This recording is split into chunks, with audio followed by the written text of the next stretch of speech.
Assalamualaikum warahmatullahi wabarakatuh.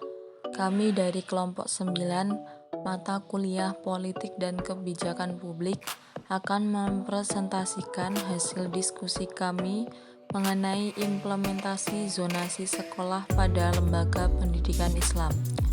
Baik, langsung saja.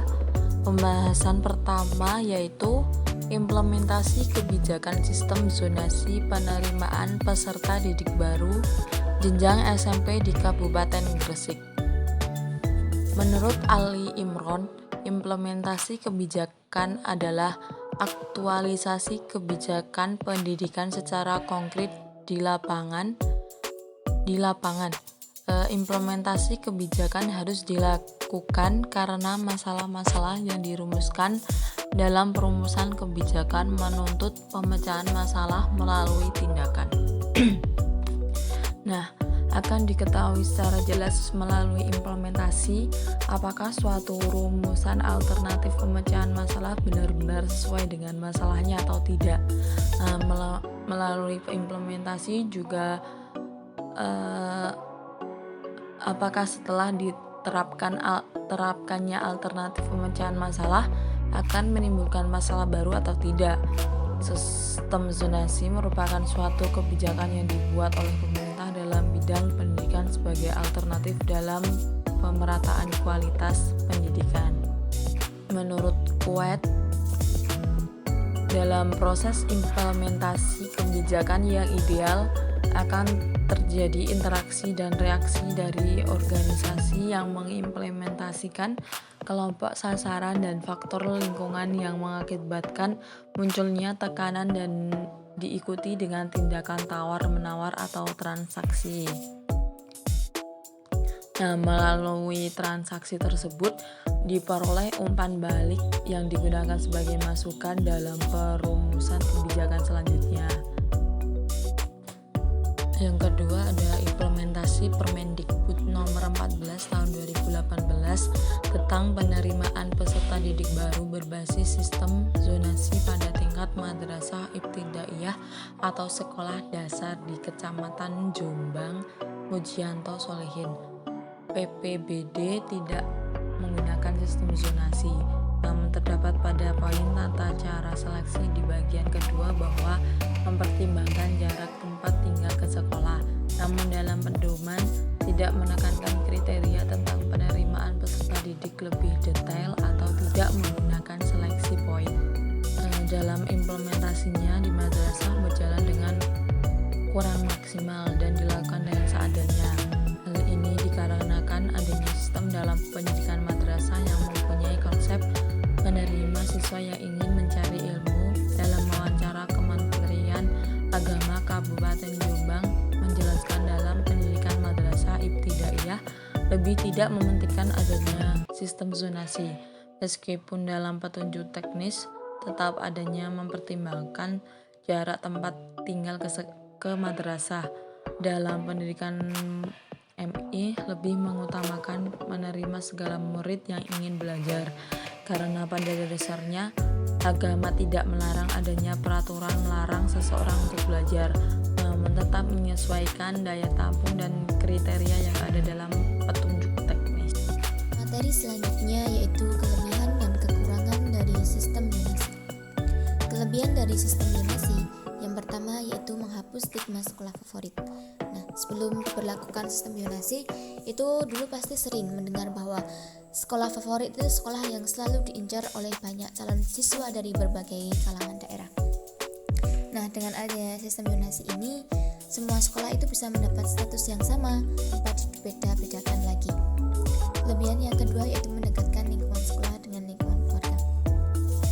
Adanya sistem zonasi, maka lingkungan siswa dan keluarga itu akan menjadi lebih dekat karena para orang tua bisa lebih mudah dalam mengawasi kegiatan dan perkembangan siswa dalam belajar. Terus yang ketiga yaitu membuat akses pendidikan lebih merata. Tidak meratanya akses pendidikan ini dulu lebih diakibatkan karena banyaknya murid-murid yang mendaftar di sekolah tertentu. Namun dengan adanya sistem zonasi ini, akses pendidikan pada setiap sekolah itu bisa dibuat lebih merata lagi, baik dari sekolah yang berada di kota maupun yang berada di daerah. Kelebihan yang keempat yaitu menghemat waktu dan biaya. Dengan jarak sekolah yang lebih dekat dengan jarak rumah, siswa ini lebih bisa menghemat waktu sehingga tidak akan terlambat untuk datang ke sekolah. Selain itu juga bisa menghemat biaya transportasi yang perlu disiapkan untuk pergi ke sekolah tersebut. Kelebihan yang kelima yaitu menciptakan suasana kelas yang heterogen.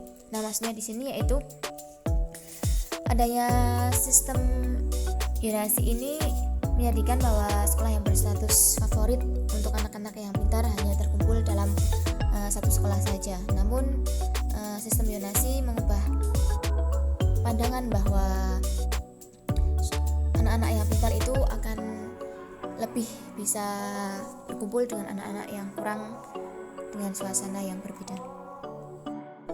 Kekurangan sistem zonasi yang pertama yaitu pilihan sekolah siswa lebih terbatas.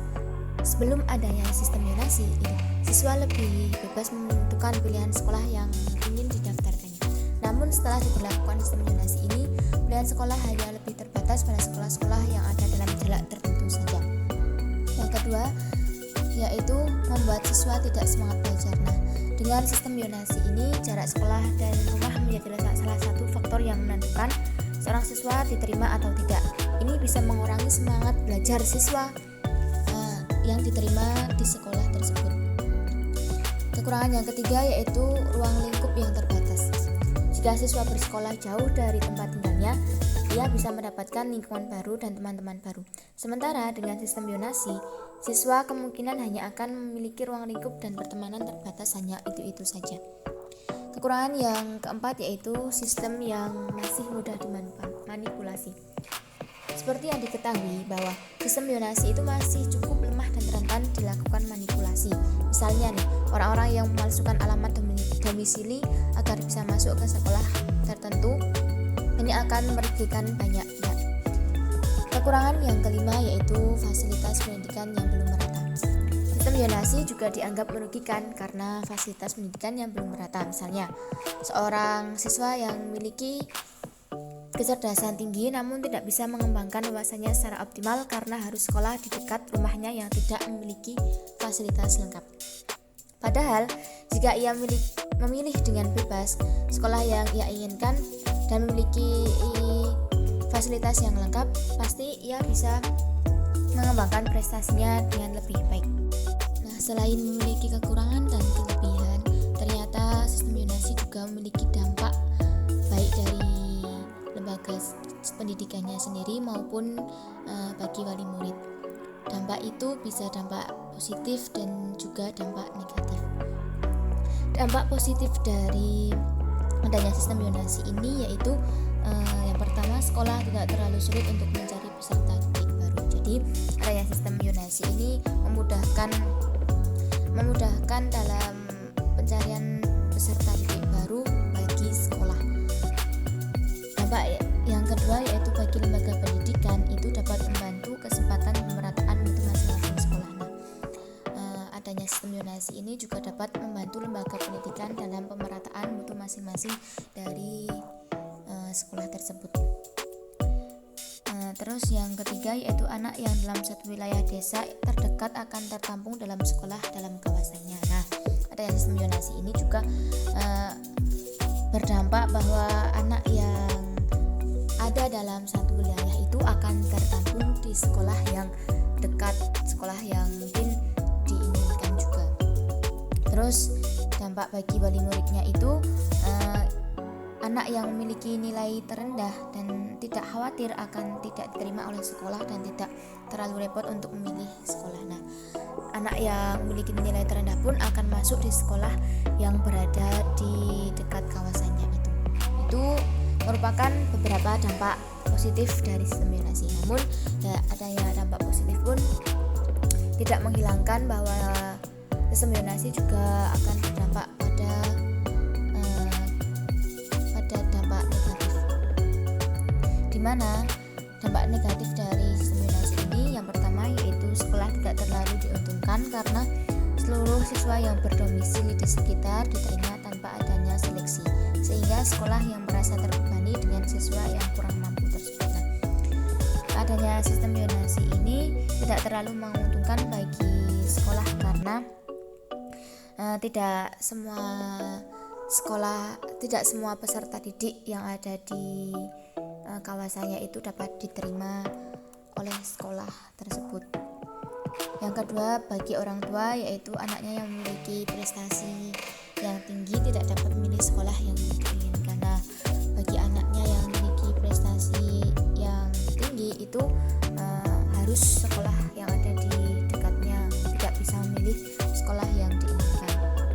Terus dampak yang ketiga yaitu sistem zonasi ini menyebabkan banyak calon siswa yang terlantar dan kebingungan mencari sekolah cadangan ketika mereka tidak diterima di sekolah yang telah dituju. Nah, dampak dari sistem zonasi ini juga mengakibatkan siswa-siswa yang tidak diterima di sekolah yang diinginkan itu akan terlantar dan mencari sekolah cadangan lagi. Mungkin sekian dari presentasi kelompok kami, kurang lebihnya mohon maaf. Wassalamualaikum warahmatullahi wabarakatuh.